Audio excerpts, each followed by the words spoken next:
Hey kids! Today I'm standing at a marina on the Willamette River because I've got a story to tell about a fisherman. It's a story I heard years ago and I've remembered it ever since because it made an impression on me. Perhaps it will on you too.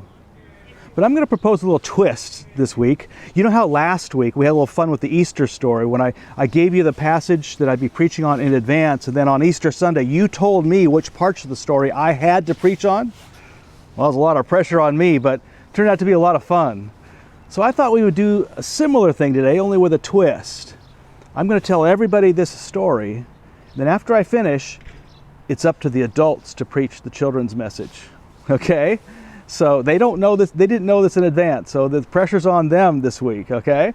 And feel free to chime in yourself, of course, but, well, is everybody ready? Especially you adults?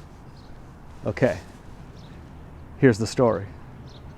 So this story has a few big words in it, but I think you'll get the gist of it.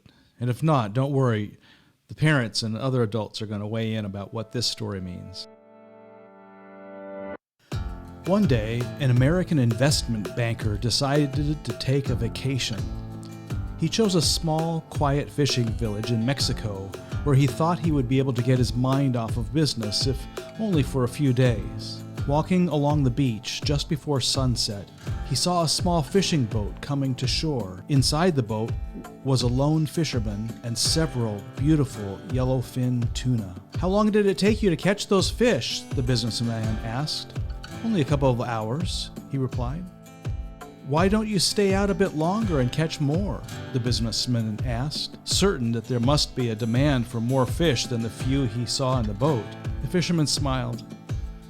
"I catch enough to support my family, and I live a full and busy life. I rise with the sun, fish a little, play with my daughters, have lunch with my family, and then teach children how to fish before I stroll into the village each evening where I sip wine and play guitar with my wife and friends." "Listen," the businessman said, "I have an MBA from Harvard Business School. I can help you vastly expand your business.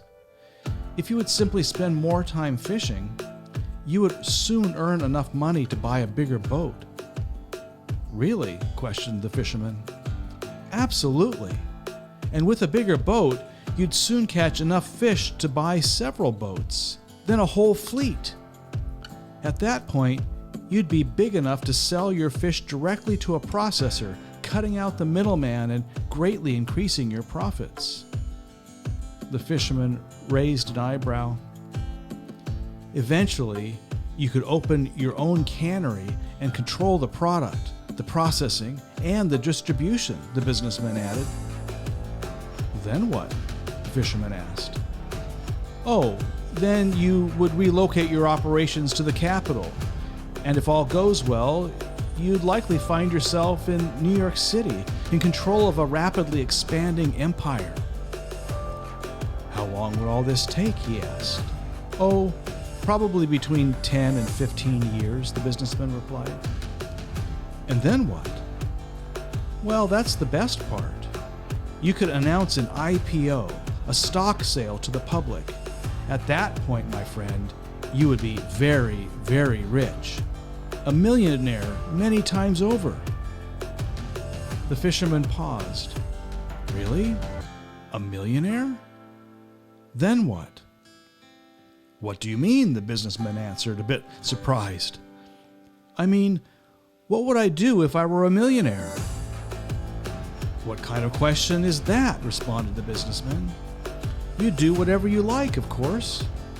I imagine you would retire and move to a small coastal village where you would rise with the sun, fish a little, play with your granddaughters, have lunch with your family, then teach some children how to fish before strolling into the village each evening where you'd sip wine and play guitar with your wife and friends." And the fisherman smiled, and without saying another word began to build a small fire. They shared a taste of the delicious fish and watched the sun go down over the ocean as a sound of guitars rose from the village nearby.